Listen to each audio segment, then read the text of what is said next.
President Frank, fellow Rotarians and guests, it is my pleasure today to introduce to you Peter Joy, who will be our speaker. Now, Peter's, in our bulletin for today, there's quite a detailed list of achievements for Peter over the years, and you could read that, but the highlights really are these. But Peter was born and raised in Melbourne. He obtained both his university qualifications at the University of Melbourne and then at Monash. In 1974, he transferred to Adelaide and then became involved in the wine industry.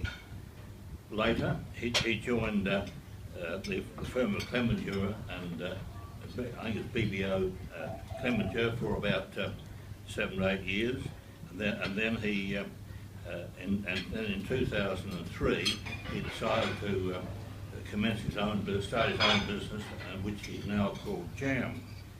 Anyway, Peter's here today to tell us all about brands in South Australia. So I'll leave it to you to wait and see from him. Right.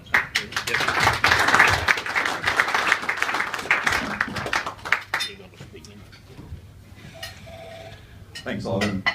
I don't think I've ever been filmed by a phone before. This is quite a treat. What I'd like to do is take you through, I'm sure most people in the room have seen South Australia's new identity. And I'm sure you have varied opinions of it, which is quite logical. It's a very subjective assessment of whether you like it or not and whether you use it. What I'm going to do in the next few minutes is take you through the background to the development of that identity. In other words, I was approached by the Economic Development Board to try and understand what South Australia was all about, so in turn we could pass this on to a designer to come up with an identity, a bit like designing a new flag. But more importantly than that is the title that I put under this, and that is, it's really important that the state understands the role of perceptions in affecting its future prosperity. Because there are some realities about South Australia, but there are also some really important perceptual barriers that stop people from either migrating here, travelling here, or investing. And I'm going to touch on some of those issues that we uncovered in this research, but I'll give you a bit of background to it. The first thing is how this project started. It's very interesting. The Premier stood up at a function in London and was introduced as the Premier of New South Wales. And I'm sorry, you guys probably can't. Are you okay? Now, it was interesting. You say, well, why did the whole project unfold just because of that? But I think it highlighted to him the fact that South Australia actually had a big issue, particularly overseas and interstate, with just how salient or how it was perceived. And this is a little map that was brought back from one of the trips done by the chairman of this group, a guy called Darren Thomas, who runs Thomas Foods. This is a little weather map out of USA Today. And it's really interesting. People down the back can't see it, but there's no Adelaide on this map. Strangely enough, there's Broome and there's Cairns and everything else. There's no Adelaide. And it's very interesting to watch SBS weather forecasts and other things. Adelaide doesn't appear. And it's really frustrating because I've got to tell you, Adelaide used to be the sort of third largest city in Australia, and it was a prominent place. I moved here at a time when Don Dunstan was in power, and South Australia stood for something. And over time, it's diminished. So what I'm going to do is sort of take you through the competitive nature of this, because South Australia isn't the only one going through this. All of these countries and regions are employing professional marketers to improve how they are seen, because it's based on the belief that perceptions do influence decisions.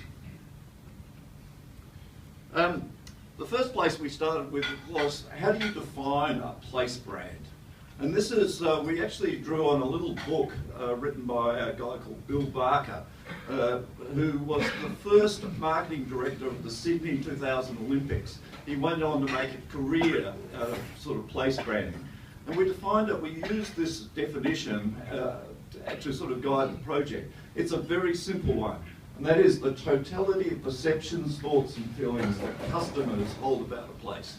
Now there are two words on that thing that I want to emphasise. One is it's the totality of how people feel about a place, and secondly, it's about customers. How we feel about South Australia doesn't really matter. It is there, the whole reason for building a brand and changing perceptions is how it affects our prosperity. And there's a lovely little saying, the only difference between a small business and a big business is that the big business has more customers.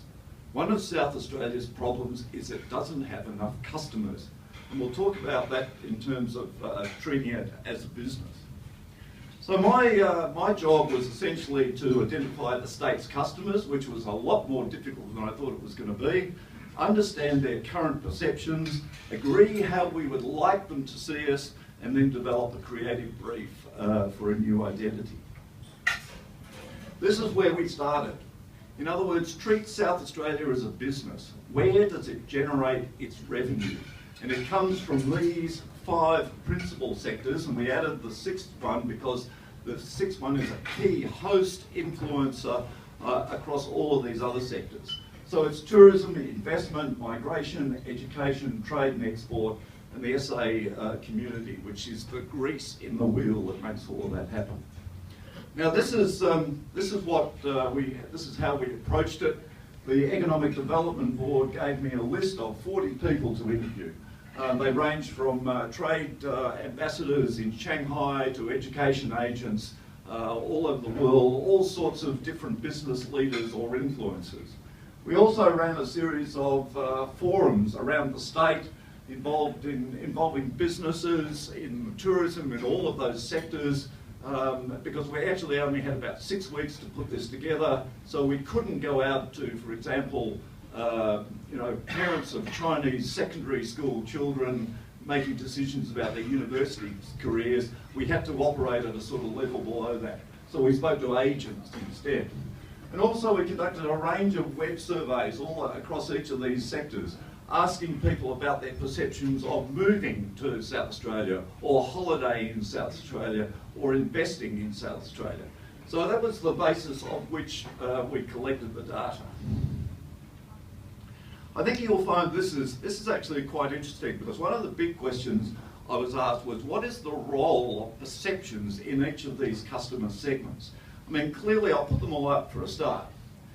This is how the state generated its revenue. It treated it as a business. This is where its money came from in the years of 2010 to 2011. So clearly this has changed.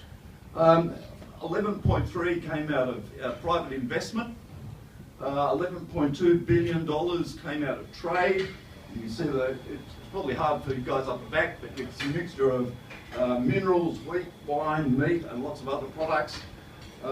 Tourism in this state is a $4 billion a year business, most of which is coming out of interstate, some interstate, international. Migration, which was really hard to define, is what is the economic value of attracting people to live and work here. We put that down at about $1.5 billion a year. And finally, really a sleeper, but a really important sector is the education, secondary and mainly tertiary education sector, which is worth $1 billion in revenue.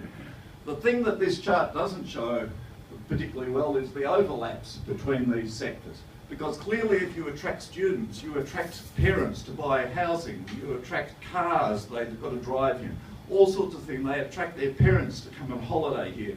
So there's an enormous amount of overlap in these areas. But my job was to work out the role that a brand or perceptions would play in this. And this is very subjective. But clearly, if education is very much driven by perceptions. Is this a safe, decent place for my children to be? They don't go to a lot of data, they look at the feelings and perceptions of that.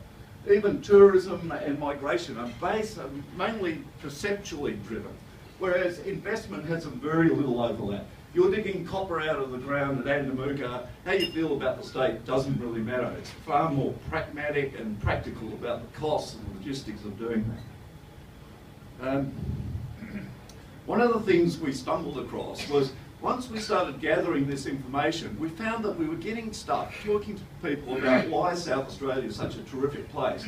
It was the same stuff you'd get everywhere, whether you're in Sydney or Belgium. You know, people are saying great lifestyle, you know, terrific things. And you know what? It was no different from the reasons people give for living in Sydney. The fascinating thing of why we stumbled across this DNA thing is the DNA is mainly made up of just 6 elements. It is the combination of those elements that makes us all, everyone in this room, everyone on the planet unique. And that's the secret to understanding South Australia. We don't have anything particularly unique. What we do have is the combination of things that make us quite unique. So it proved to be a really powerful analogy. So, and it proved also to be a really good analogy because if I sent each and every one of you along to your doctor, they would probably do the same sort of thing. And that is they would identify the positive DNA, you know, the things that make you healthy. They may also cleverly identify things that are latent in your heritage. In other words, your great-grandfather was a terrific artist or a great sportsman. Did you realise that? That all of that stuff, there's latent DNA in all of us that gives us abilities we haven't even exercised. And also through you know, bad nutrition or lack of exercise, we have damaged DNA. And the state has damaged DNA as well. And that is, there are things that are holding us back. And I'm going to put all this up pretty quickly. It'll probably be a little difficult to see at the back of the room, but I'll explain it. Now, the really interesting thing is, these are the words that all of those 3,000 people used. We didn't invent this stuff. This is how people refer to the state, whether they're in India or whether they're in Port Lincoln. South Australia is seen as relaxed, easygoing, accessible. Seen as space, freedom, unspoiled. It's part of Australia. Really interesting anecdote. When this project first started, there was a great debate about our name. Should we be called Bradman or something like that? One of the things this project revealed is that 50% of our name is one of the most powerful brands in the world, Australia. You go anywhere on this planet and the word Australia means pioneering, new, fresh, energetic. It's a very powerful concept that a lot of people understand. The things that we take for granted, like moderate climate and seasons, are very much a part of what South Australia is all about, because a lot of the world doesn't have that. Our regions, we're not one entity, we are a big place full of diverse regions. And food and wine, everyone referenced Grange or food, it's where the wine comes from. It's very much a part of what this state is all about. We can't ignore it, we have to do something about it. And this will be even trickier to see, but there's lots of things that sort of fell off of this.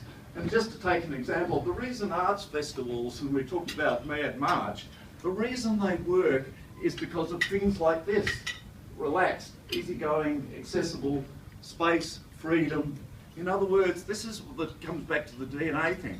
Lots of people have festivals. They work really well here because of our accessibility. You can park your car, you can get easy access. There's open spaces to enjoy these things. And you know, for the people who were around in the Formula One days, the Formula One Grand Prix took over Adelaide. It happens in a suburb in Melbourne. And that's one of the key differences that we uncovered in all of this stuff. The other interesting thing is the latent DNA. This state is known to be creative, innovative and industrious. And then you can see in some of the stuff that's been coming out, that's what we've focused on. But the reason is that we're a small state with a small population with limited capital, limited talent, limited resources, and you know what? We still compete. We're still up there because we're putting things together with icy pole sticks and barbed wire to make them work, and we still compete. We don't necessarily have the resources, so we have to be clever about it. Also, there's this really interesting latent thing called fairness, honesty, and tolerance. One of the things I came across, it's a great little story, is in the early days when they set up South Australia, this was a free settled colony, and you know what? They had no jail on the plans. A jail came along 30 years later or something. And the reason is, there was a belief that this was going to be the very best of British society. There was no plan for crime. And that is inherent in what we are today. There is this built-in concept of fairness and tolerance that goes on. And the bad stuff, this is the damaged DNA. The biggest molecule of damaged DNA in this state is the word opportunity. And that is restricted opportunity for our kids, for our businesses, for social development. We feel like we have to go somewhere else to achieve something. And that is the thing that's holding all of this back. And connected to that little molecule is a thing called we're conservative. We're seen as lacking leadership at government, business and social level, which was really tricky telling the Premier.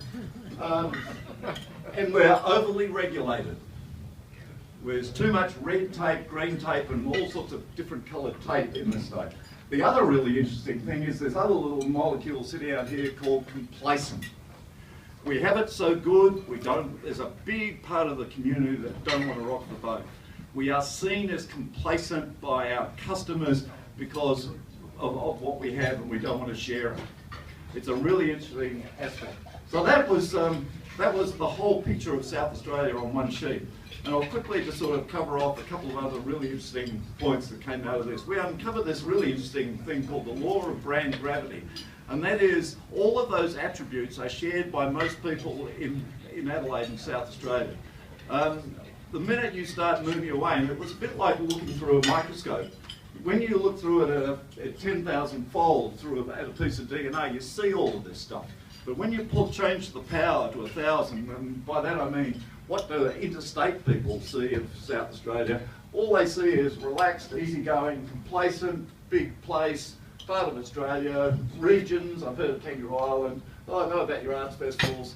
It's pretty conservative down there, and who should, no really dynamic leaders down there anymore in business or anywhere else. And the interesting thing is, as you go further away, and I mean this geographically, to international markets, we're seen as nothing but a big open country that's associated with Australia, a few regions and food and wine. And in fact, even to a point where a lot of people overseas, a lot of our customers see us as nothing more than this sort of imaginary line between Sydney and Perth, and everything below it is South Australia. And if you're in the wine industry, you would know that pretty well. Southeastern Australia is seen as a locality where South Australia has no identity at all. So what does this mean for improving South Australia? The basic thing is, as I said with the analogy, like being a doctor, the first thing to do is we should fix our damaged DNA. If you're sitting in a doctor's waiting room and he said, your diet's not good enough or your exercise routine isn't good enough, you would fix it, because that is the major contributor to your health. These are the things that the state needs to fix. All that damaged stuff needs to be addressed, or this state will not progress. And we need to build awareness on the back of Australia. We do not have the resources to go out there and do it ourselves. So what this comes down to is a simple little process that says, let's move from conservative to progressive, from leadership to belief and passion. Where are the people that stand up and believe in things these days, so that the people will follow them, compared to compromise? We need to move from less bureaucracy to vibrancy and energy, both in a locality but also in the people. We need to maintain these things. And it's really interesting to me that we have a thing down on North Terrace called the National Wine Centre that does nothing but wedding receptions. It's called the National Wine Centre. If wine is truly important to us, we need to do something about that sort of thing, because otherwise someone will take it from us. And all of these things of creative, industrious, and opportunity are key things. The reason for labouring this with you is that I'm a great believer that a brand is not about a logo. It's about this stuff. These are the things that need to be changed and reinforced, rather than worry about an advertising campaign for an identity. I won't labour this. I just quickly wanted to share this, and I'll put this all up. One of the things that we had to address was, how do you what sort of brand do we want South Australia to be? And ultimately, there are lots of different positions. I mean, Queensland's all about sunshine. New Zealand, with pure New Zealand, it's one of the great brands of the world. But it was a tourism brand based on scenery. Right up to where we ended up was Canada, and we use Canada as an example. And I just want to show you something. This is a beer commercial for a Canadian brewery, but it became a fundamental thing in trying to understand why South Australia was different.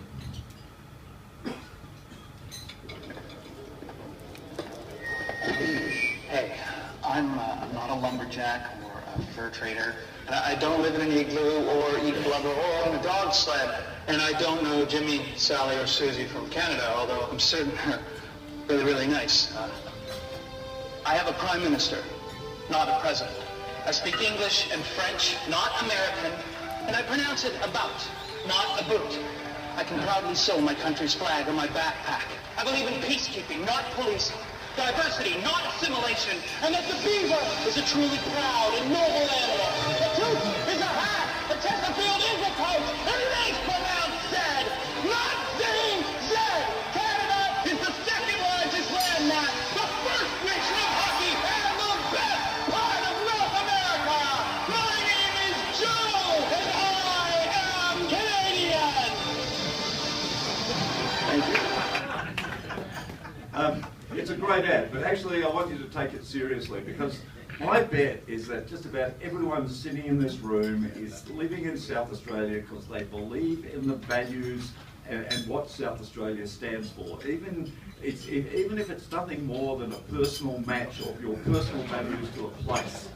The interesting thing, and the test is, if you don't, then you move. And I actually think that South Australia is a self-levelling mechanism. We have attracted people that believe in things, believe in the freedoms and accessibility and the stuff that's out there. It's really interesting. Are we done? Now we're ready for questions. Oh, we're ready for questions. Let's do that. Do we have any questions? See that final brand. I might, I'll put the final logo. Yeah, if you haven't seen it, there's lots of options. No, we'll just put the brand up. I'm sure you've seen it.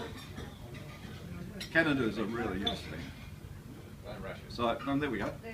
Now, I'll tell you just quickly a little bit of background, just a few seconds. The reason for doing this, again, is for our customers. One of the biggest problems South Australia has as a small player is no one knows where we are. Now, we have two things going for us, and it's really cheeky. We have the word Australia in our name. Now, you think about that as, well, so what? You can try and convince people where Victoria or Queensland is, or New South Wales. They don't know where that is. You've got to reference it to Australia. So this is very clever. My frustration is that if that's a doorway, we're not putting anything behind it yet. We're not putting enough energy, we're not putting enough change and all that sort of stuff behind that. The role of a logo is to symbolise something. We've got to make sure that we back that up. That's it. Oh, good. Thank you. Now, Yes. I noticed with interest that you have the Canada, the Canadian flag. And the Canadian flag has been what the Union Jack in the corner of it. I'll tell you another interesting story. That flag was invented in 1965 using the same process we've just been through by a professional designer and economic group. For 10 years there was incredible debate in Canada about that. Why are you using a rotting leaf on our national flag? Surely you can think of something more positive and progressive. That identity now is a great story. If a lot of Americans sew a Canadian flag on their backpack when they're going around Europe or anywhere else in the world so they don't get attacked. And that shows you the power of a simple little identity backed by a set of beliefs. Next question? Yes. I've got so much to say about this, but when I came to Australia, one of the reasons why I chose South Australia, it wasn't mentioned in any of those reasons. But I can now understand from your explanation why Adelaide was a bit more sophisticated than the other parts of Australia that I visited. The criticism I've got is, it seems to me that the campaign has been aimed at inviting people from overseas, for example, into South Australia. But when you run a business, I mean, one of the first things I try to do with running my business is to retain the existing customers I've got. That, to me, is where the majority of my income right now comes from. So when we look at all your projections there of those values, the great majority of that is coming from people that are already in here. And what was it done? How were local South Australians, kept in your analysis in developing this? This is my question. I mean, clearly, local South Australians are a really important part of this. But I think the realisation is we can't just talk to ourselves. Our prosperity will not improve if we feel good. I spent 7 years on a board for SA Great, building pride in the state. It didn't really change anything. We felt good, but you know what? We didn't attract new people to live, to invest. And if we're attracting people, they're going to come from interstate or overseas. But we need to also retain the ones we've got. Absolutely we do. And I think that's a fundamental part. But strangely enough, if we're good enough at attracting them, we're hopefully good enough at retaining them for the same sort of reasons. In other words, all of that stuff I talked about. This simple thing of accessibility. Yeah, I'll give you a lovely story. When I interviewed the guy at Adelaide Airport, they said, we didn't have to spend hundreds of thousands of dollars on glass aero bridges. No one else does that. The reason we did it is when people walk off that plane, I want this feeling of openness, spaciousness, and I know that those walkways are 5 metres wider than the engineers said, because I want this feeling of accessibility, ease of getting around, and it starts at the airport. It was a great lesson to me that those sorts of things are fundamental fabric things in our society, and it's up to us as businesses to implement it, whether it's physically or mentally. Time for one more question. Yes, Jeff. Jeff? We worked together over some years. We have. I guess the issue is that we tend to end up looking at tourism. If everybody heard your presentation in their community, they might understand the logo a bit better. But it strikes me that most of the people in this room, probably over many years, grew up in a state where there are a lot of head offices. And some of us have also moved away and have recognised that if you work in a Sydney or Melbourne environment, you can make big decisions which affect South Australia, and you don't, as a board or director, have to go out and face it. So you're quite justified in cutting numbers in South Australia. My question is, I don't actually see the state being the government. Focus on tourism, bringing people here. Famous man in South Australia who I work with said it's a great place to live as long as you travel often. Yeah. Which I fully agree with. But it really strikes me that if you look at the sort of total migration of head offices from South Australia, our governments have done nothing to try to stop that. Yet having worked in Melbourne and in Sydney, the governments work incredibly hard to maintain head offices. The pride of the country, the state in particular, rests on maintaining. If you look around this room, I ask the question, what publicly listed company, top 20, is their head office in South Australia? Which I've just said, that is the only company. What we have to do in the state is get some head offices back here, because that technology allows that. That's what I would call our state government. You got a comment about that? Yeah, I totally agree with you. The biggest issue of negative DNA I found is opportunity, which is related exactly to what you're talking about. In other words, and I think the government, it's a difficult task. The submarines, SAMRI, they're all, I think, attempts at generating opportunity. I mean, SAMRI, for example, is, I think, going to put South Australia on the map as one of those key hubs for medical research. You know, it's attracting people from all around the world, and strangely enough, the reason they want to come here is lifestyle. So we have this fantastic thing. And I think we have to leverage this stuff, but I totally agree with you. The government's job is a physical one of creating opportunity wherever it may appear. Thank you, Peter. Thank you, Peter, for your address, and I have the pleasure of presenting you with a small token of one pen, which will be used. And so I've asked all our members to stand.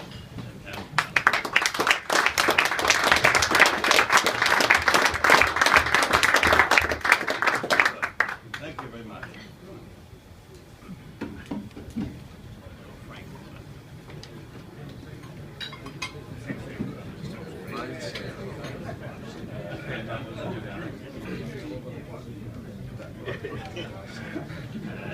Thank you, Peter. That was great insight into our challenges.